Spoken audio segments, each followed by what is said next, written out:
السلام عليكم ورحمة الله وبركاته. معكم محمد من حكاوي من أمريكا، واستكمالا للحلقة اللي فاتت اللي احنا اتكلمنا فيها هل الجنسية الأمريكية والباسبور الأمريكي مفيد ولا مش مفيد.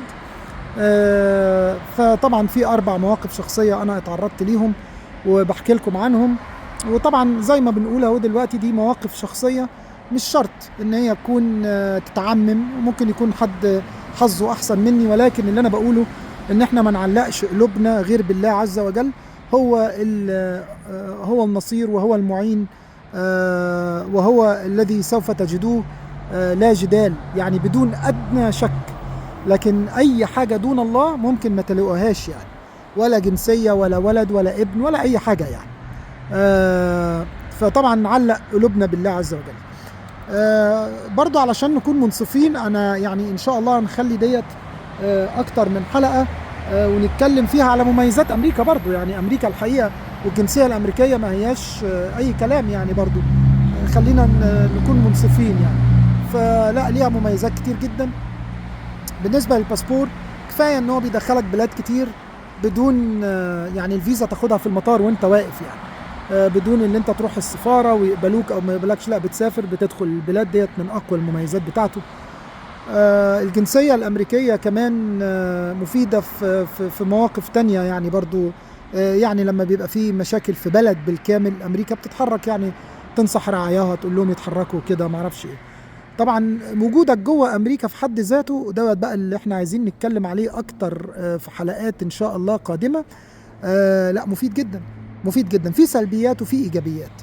من أقوى الإيجابيات بتاعته إن أمريكا بلد الفرصة التانية. يعني فعلا، يعني انتوا عارفين انا رايي ايه في امريكا طبعا، ورايي ايه في اللي معلق قلبه بامريكا. معلق قلبه بامريكا لا، يعني احنا معلش جالي تليفون. احنا ما بنعلقش قلوبنا بامريكا يا جماعه، لكن بنعلق قلوبنا برب امريكا. خلاص. وبعدين تاني، لا انا ضد تماما ان اللي هو يفكر ان امريكا هي الامل الوحيد وليس دونه امل. هي الملجأ الوحيد وليس دونها ملجأ أو مخرج. لا لا لا لا، الكلام ده غلط، والكلام ده حرام، ولا أقبله ولا أشجع عليه. والقناة معمولة أساسا علشان كده. رب أمريكا موجود في كل مكان، ورب أمريكا هو رب الأكوان، واللي خلق أمريكا هو ربنا عز وجل. واللي هيجيبك أمريكا برضو ربنا عز وجل، واللي مش هيجيبك أمريكا لأنها لا تصلح ليك أو ممكن يحصل لك فيها مشكلة برضو ربنا عز وجل. يبقى الحمد لله على كل شيء. خلاص. طيب ماشي. هل معنى دوت اللي ما جاش امريكا وحشه؟ ابدا. امريكا كويسه جدا في حاجات، وعليها سلبيات في حاجات، زيها زي اي بلد تانية في الدنيا، لها ما لها وعليها ما عليها. وديت هتكون عنوان الحلقات اللي جايه، بتاعت سلبيات وايجابيات امريكا. خلاص. وانت وظروفك بقى، يعني انت وتقدر تتلافى السلبيات ماشي، تاخد الايجابيات بس انت وقوتك بقى. طيب بالنسبه للموقفين تانيين اللي حصلوا لي، وحاولت اشغل فيهم الباسبور وافعل الجنسيه، ويعني ولكن هحكي لكم عليهم وانتوا تحكموا. انا كنت في دوله عربيه عندي شغل، وبعدين اتعرضت لموقف طبي. يعني حصل لي مشكله في المراره وكده، واضطريت ان انا ادخل الامرجنسي كير، الانتنسيف كير. دخلت الانتنسيف كير، العنايه المركزه، لازم يتعمل لي عمليه في الوقت وفي التو وفي اللحظه يعني. فدخلت، وكان في دكتوره من هذا البلد، انا مش هقول اسم البلد طبعا، ناس محترمين وبلد بحبه، كل البلاد العربيه بلادنا وانا بحبها جدا يعني. المهم دخلت وعملت العمليه، والدكتوره ديت تسببت ليا في نزيف داخلي. والظاهر وهي بتعمل العملية قطعت، أنا مش دكتور يعني، وريد شريان أو حاجة، وحصل لي نزيف داخلي، وكانت حياتي مهددة. لولا فضل الله ومنه من الله علينا أتمم لنا الشفاء يعني. طبعا المواقف اللي زي كده إهمال طبي جسيم، وطبعا بيروح فيها أرواح يعني، ومثبت. كلمت السفارة، قالوا لي اتبع الإجراءات المتبعة اللي في البلد ديت، واتصل وشوف الجهات المختصة وروح وبتاع ومعرفش ايه. بعت ايميلات ولا اي حاجه خالص، ولا اي حاجه. يعني انا يمكن لو كنت رحت السفاره المصريه كانوا يمكن يتحركوا عن كده وساعدوا الواحد اكتر من كده بشويه يعني. لكن السفاره الامريكيه لم تحرك ساكنا على الاطلاق. طبعا اتجهت لوزاره الصحه في البلد دوت، وعملوا لجنه وقالوا لي هنشوف الحاله وهنشوف السي دي، وهيجيبوا لجنه من الدكاتره وهم اللي يقرروا، وفي الاخر يقولوا لي ايه نتيجه القرار دوت.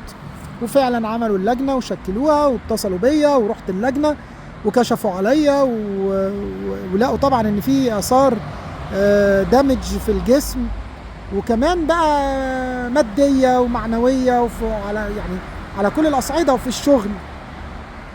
قالوا لي لا الدكتوره مش غلطانه ولا اي حاجه، بيحصل حاجات زي كده بعد العمليات. شكرا جزيلا. وده كده ايه موقف من المواقف اللي ربنا هو اللي نجاك فيها يعني. ويعني يمكن الواحد ما قدرش ياخد حقه بالكامل لانه افتكر ان هو يلجأ لحصن الا وهو جنسية غربية او جنسية غير عربية او كده، وما لجأش لله عز وجل. يمكن لو الواحد لجأ لله من الاول ما كانش دوت بقى الوضع يعني. بس الحمد لله لجأنا لله في الشفاء وربنا اتمم علينا الشفاء.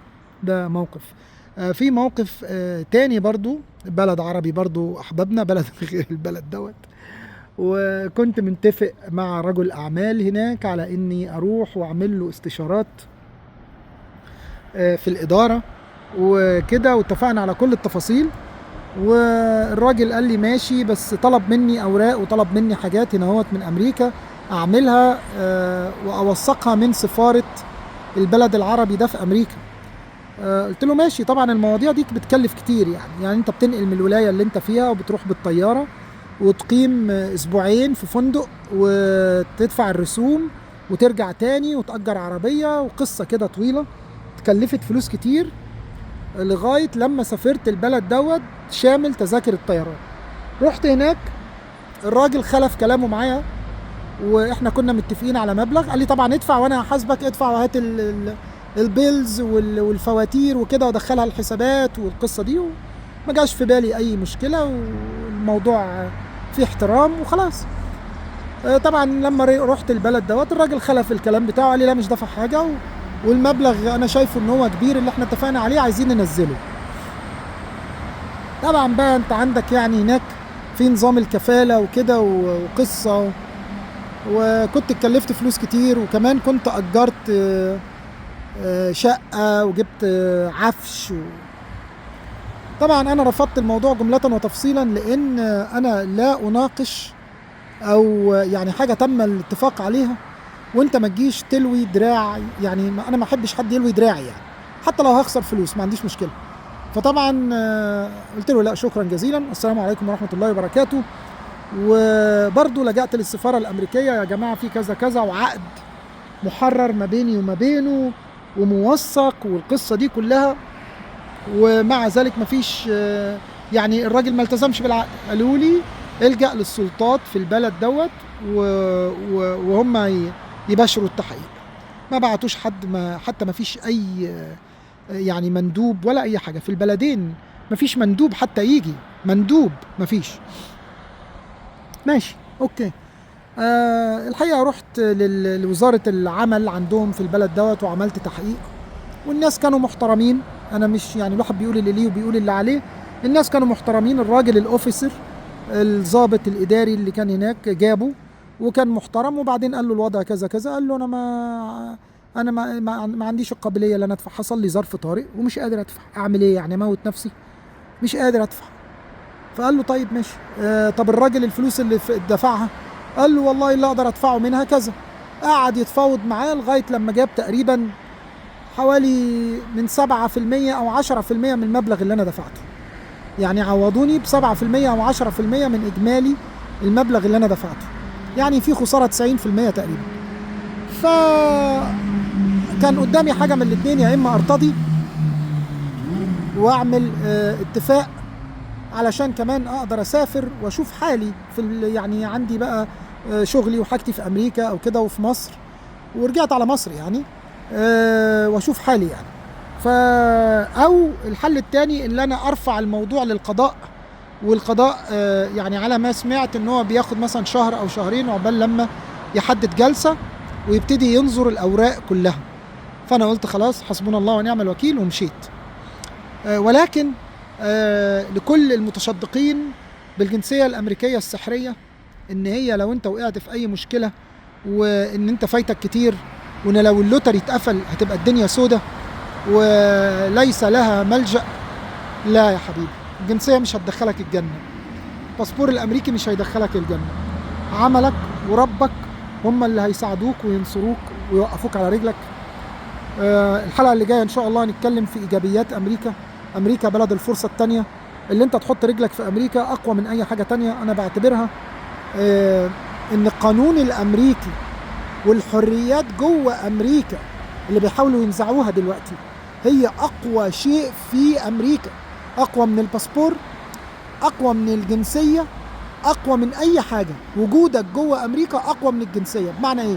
انا ممكن اكون راجل هنا بجرين كارد، مش امريكي، ممكن اجاي فيزا، يعني انا مصري وجاي بفيزا هنا هوت في امريكا، فيزا سياحة، ليا كل حقوق المواطن. طبعا ليا حقوق المواطن لو حد جار عليا يعني، لكن مش ليا حقوق المواطن اللي انا اخد اعانة او كده، لا لا لا لا. لكن ليا اللي انا كرامتي محفوظة بالكامل، محدش يقدر يدوس عليها. ولو حد نصب عليا في حاجة قانونية بفيزة السياحة، اقدر اقضيه واخد فلوسي منه غصبا عن عيني. خلاص.